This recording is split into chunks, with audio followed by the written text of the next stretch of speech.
The Pentagon's report on UFOs, or UAPs, unidentified aerial phenomena, was released to Congress, and a big takeaway is many of the anomalous objects that appear in the report remain unidentified.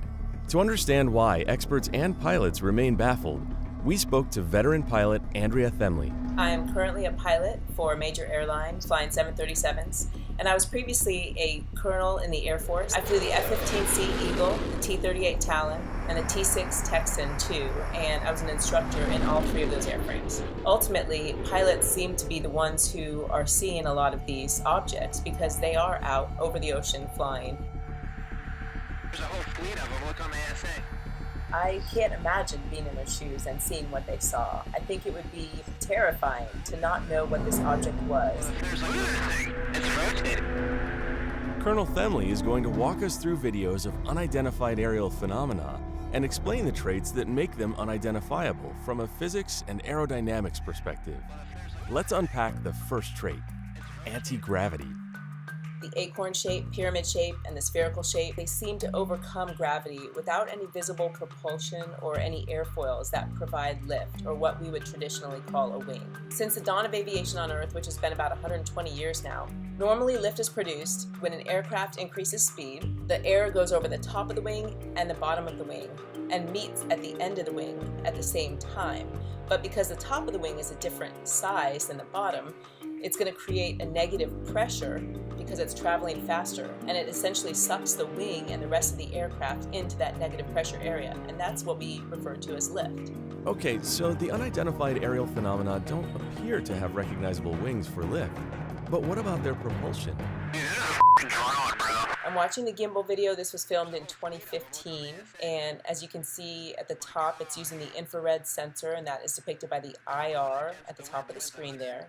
The pod has multiple sensors. It has both an electro-optical sensor and an infrared sensor to detect targets.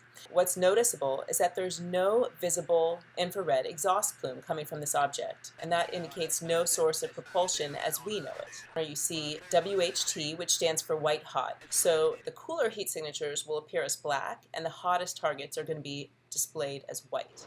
A normal fighter-sized target will have a heat signature that can be detected approximately 10 nautical miles away with an infrared sensor. The skin friction of an aircraft enough flying through the air is going to be able to give a heat signature so that a targeting pod will be able to detect it. These objects don't seem to generate exhaust, so it's difficult to understand how they're creating propulsion. This leads to the second unidentifiable trait. They fly at hyperspeed. Showing at 180 knots right now. That is the actual closing velocity of that target to the host-owned ship, the F-18, that's carrying the pod. From the bottom there on the left-hand side, you see the F-18's airspeed, 258 nautical miles per hour, or Mach 0.62. And you can roughly tell, if you do some rough math, that that object is going approximately 500 miles per hour. Without any visible propulsion or any airfoils that provide lift. That's fast, but not supersonic fast. So let's consider the video taken during the 2004 USS Nimitz encounter. You can see at the very end, the video here, this aircraft just scoots off the screen very quickly. Based on that, and based on the testimony of the USS Princeton operators that found that object 60 miles away several seconds later, it's clear that this object was traveling at very high rates of speed with a lot of acceleration. According to the calculations of the USS Princeton radar team, the so-called Tic Tac UAP would have reached a maximum speed of about 46,000 miles per hour during a descent, or 60 times the speed of sound. As a point of comparison, the fastest manned aircraft that the U.S. Air Force has ever operationally produced is the Lockheed SR-71 Blackbird, which flew at Mach 3.2, or 3 times the speed of sound. The experimental North American X-15, which flew about Mach 6.7, or 4,500 miles per hour in 1967. But what about present-day tech? It's no secret that the United States, as well as multiple other countries, are working on hypersonic technology. And hypersonic means anywhere from 5 times the speed of sound to 10 times the speed of sound. It's pretty quick. So the Boeing X-51 Wave Rider is one of those such vehicles. This is an unmanned vehicle that's capable of flying up to 70,000 feet and up to Mach 5. Other countries that have this technology or are working on it include India, Russia, and China, for example. Another attribute of UAPs that make them tricky to observe is stealth. Most of these images are infrared sensors that are just capturing the heat signature of the aircraft. This video is using night vision video on the deck of a US Navy destroyer, and the shape itself is unusual. It's similar to our B-2, which has stealth technology, but it's not quite the same shape. It's possible that the pyramid shape is flat, irregular surfaces that would deflect radar energy and not let it return to the host. It's possible that that is a stealth technology, and that's why operators have had trouble capturing this on their radars. Stealth crafts work to scramble radar in two ways. First, with irregular flat surfaces like the B-2 bomber that will not easily return the radar beam. And second, by using radar-absorbing materials on the craft's exterior.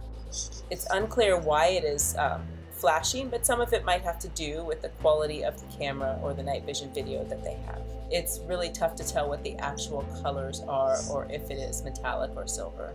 And yet, the US doesn't have a monopoly on planes that confuse radar. The Chinese have the J-20, the Russians fly the Su-57, and then Japan, South Korea, Indonesia, they all have fairly advanced stealth technology programs.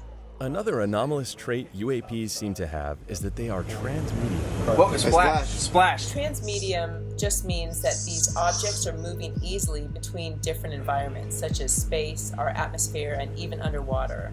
This video was taken from off the coast of San Diego, and the most notable feature is the ability to fly both in air and underwater. As soon as the object nears the water, they are waiting to mark the coordinates, the bearing and range of where this object went down, and they're, I don't know, I'm not sure.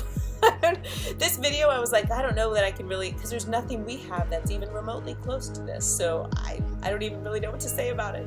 It looks like it did go into the water. You'd think that the object has crashed. However, when submarines went to go look for the object, there was no trace of its remains. What's significant about that is that it probably has a capability to also travel under the water.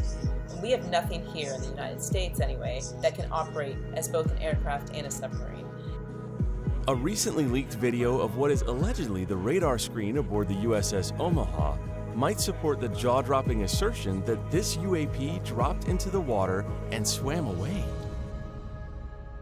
As investigators sift through the mountain of data connected to the UAP report, Colonel Themley will keep an open mind and her eyes on the sky. There are possibilities that some of these aircraft could be foreign adversarial aircraft that are coming here to collect intelligence. There's possibilities that there are individuals within the United States that are creating this technology. We don't know what this is, and there are a lot of unanswered questions still. They seem to defy every law of physics and aerodynamics that we know.